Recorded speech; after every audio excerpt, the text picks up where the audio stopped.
ఇప్పుడు భారతదేశానికి వ్యతిరేకంగా కొన్ని వెబ్సైట్లు, అట్లాగే హిందుత్వానికి వ్యతిరేకంగా కొన్ని వెబ్సైట్లు, కొన్ని పోర్టల్స్, కొన్ని యూట్యూబ్ నెట్వర్క్లు, కొన్ని వ్యవహారాలు ఇవన్నీ చేసేటటువంటి వాళ్ళకి ఇదివరకు యుఎస్ ఎయిడ్, ఇప్పుడు యుఎస్ ఎయిడ్ అట్టించి ఆపినా వేరే మార్గాల్లో వాళ్ళకి వచ్చే ఆదాయం వస్తూనే ఉంటుంది.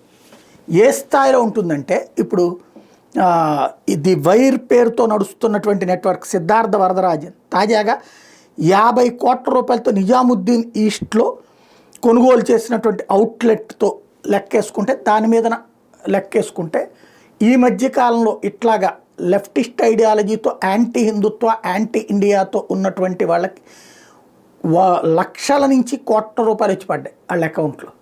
వేలు, లక్షలు, కోట్లు.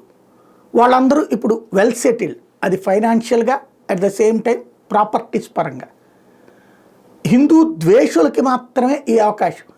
హిందువులకు అనుకూలంగా, హిందుత్వానికి అనుకూలంగా, లేకపోతే హిందుత్వానికి జరుగుతున్నటువంటి, హిందుత్వం మీద జరుగుతున్న దాడులు, హిందుత్వానికి జరుగుతున్న ప్రమాదం, హిందుత్వాన్ని దెబ్బతీసే కుట్రలు, రాబోయే 2050 కల్లా ఈ దేశాన్ని ఇస్లామిక్ రాజ్యంగా మార్చాలనుకున్న కుట్రలు, హిందూ జాతిని ఇక భవిష్యత్తులో ఎదగకుండా చేసే కుట్రలు, ఇట్లాంటివన్నీ ఫోకస్ చేసేటటువంటి జాతీయ భావజాలం కలిగినటువంటి జర్నలిస్టులకి ఈ అవకాశం లేదు. ఎందుకంటే ఎవరిస్తారు? ఈ దేశం మీద కుట్ర చేసేవాడు ఈ దేశానికి వ్యతిరేకంగా రాసేవాడికి ఇస్తాడు, కానీ ఈ దేశానికి అనుకూలంగా అడిగింది ఇస్తాడు.